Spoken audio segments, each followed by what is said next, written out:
Welcome back to Pride Reviews, folks. You know, shows where you don't have to squint to find the representation. With so many options to consider, we decided to open this list with just the classics. After years of sifting through sweeps, weak teases, and low-budget soaps, it feels both exhilarating and overwhelming to be able to cull from a wealth of excellent queer programming. This list recognizes the trailblazing classics that paved the way, as well as the boundary breakers forging ahead into our bright and shining future. One of Netflix's first big hits and arguably its first truly great show, Orange is the New Black, ran for 7 seasons and 91 episodes, an eternity in streaming years. And although its final seasons were unquestionably bumpy, the show deserved its long run. At its peak, it was a smart, empathetic, and riveting character study of the various women at Litchfield Penitentiary.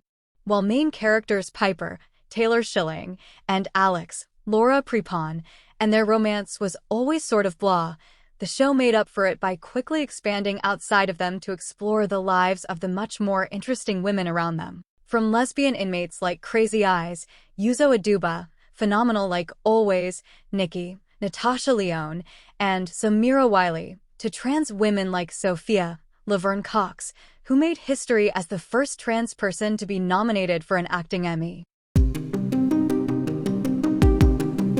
Queerness means seeing and experiencing the world differently, with a vibrance and texture unique to people existing in a society that others them and their expressions of gender and love.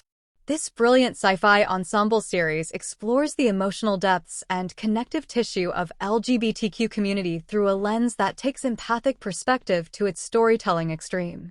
When 8 strangers suddenly discover they are sensates, psychically linked to one another, but scattered across the globe, they must investigate their mysterious connection and the power it gives them together.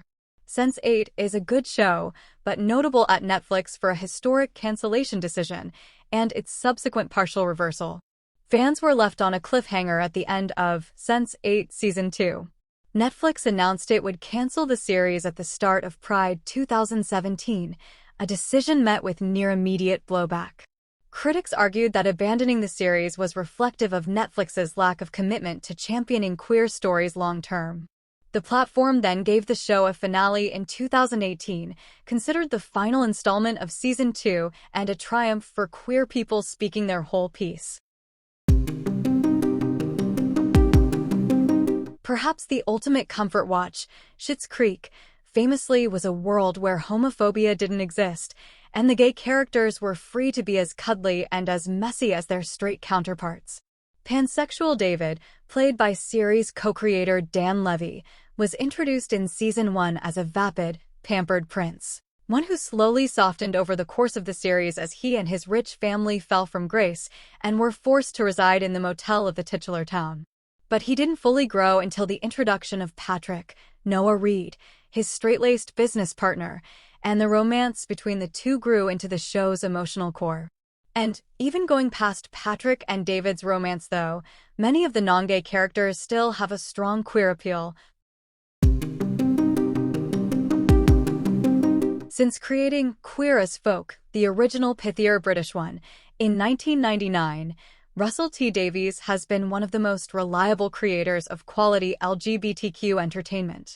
After a hiatus as showrunner of Doctor Who, where he left an indelible mark on the landmark series, Davies returned to his LGBTQ roots with 2 queer miniseries, A Very English Scandal and It's a Sin.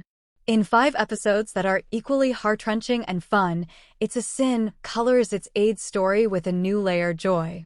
Set in London throughout the 1980s, the series follows of a group of queer friends as they navigate the early days of the epidemic through its worst times. But It's a Sin is at its heart a celebration of the community that was lost, making it all the more tragic without flattening the human stories to another number. By sublimating the tragedy in favor of pleasure, Davies offers a much more realistic portrait of queer life at its most critical era. Though it premiered in 1998, the majority of the defining gay sitcom aired post-2000, and its influence is felt far and wide to this day. Starring Deborah Messing and Will McCormick as the titular best friends living it up in New York City, Will and Grace introduced two lovable and hilarious gay characters to primetime television viewers. It's hard to overstate the impact of Will and Grace, though the show has been criticized for relying on gay stereotypes for laughs. Will was a successful gay lawyer who was happy and out, even if such a happy fate wasn't always true for the actors.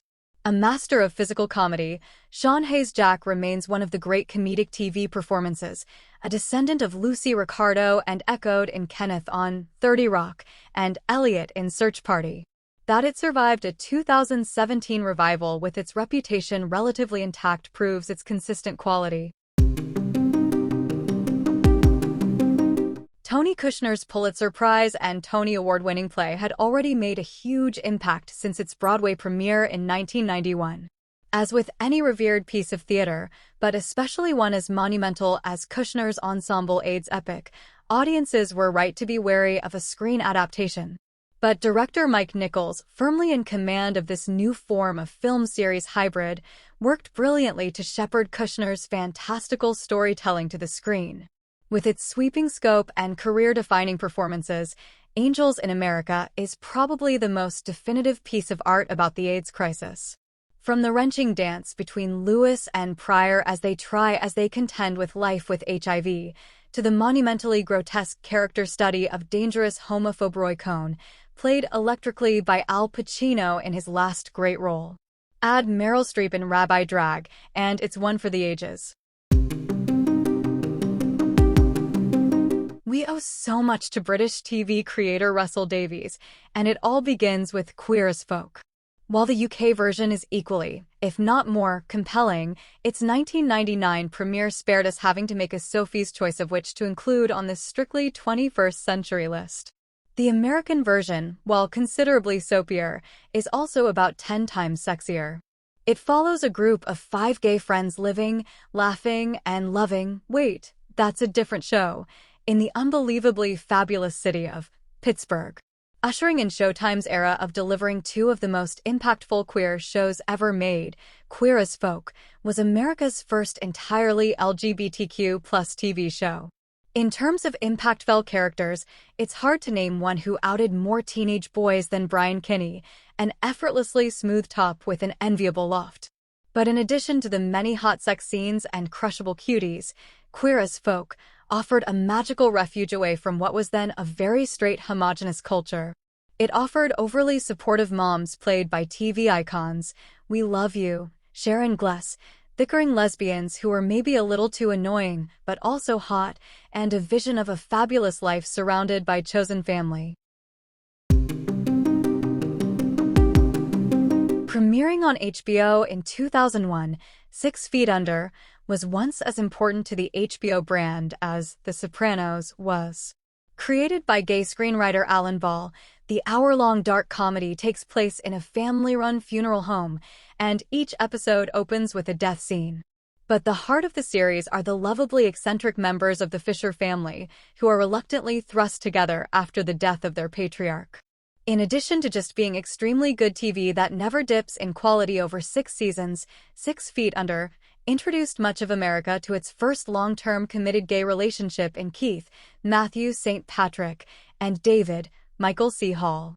Though they had their ups and downs, ultimately their relationship became the show's strongest and most enduring, as confirmed by the gutting last episode, which ranks high on any list of the best TV finales ever. An ensemble drama about the world of New York's ballroom subculture from the late 80s to early 90s. Michaela J. Rodriguez leads the series as Blanca, the leader of House Evangelista who guides the other members through personal crisis and the evolving HIV crisis. A groundbreaking work in terms of trans representation on TV, Pose featured 5 trans women of color, Rodriguez, Dominique Jackson, India Moore, Haley Sahar, and Angelica Ross, in central roles, and gives them the opportunity to be kind, mean, messy, magnificent, and most importantly, human. The show's exploration into ballroom culture is unapologetic and uninterested in hand-holding straight audiences, and its portrayal of how the queer community navigated the AIDS crisis is alternatively heartbreaking and life-affirming. Racers, start your engines. And may the best drag queen win. This reality competition series turned LGBTQ institution first hit logo in 2009 as a golden-filtered platform for the titular RuPaul to preside over campy mini and maxi drag challenges, as performed by artists recruited from across the country to compete for the title of America's Next Drag Superstar. It lived at Logo and then VH1 until 2022, dropping the aforementioned filter and picking up Michelle Visage, Carson Kressley, and Ross Matthews as mainstay judges along the way.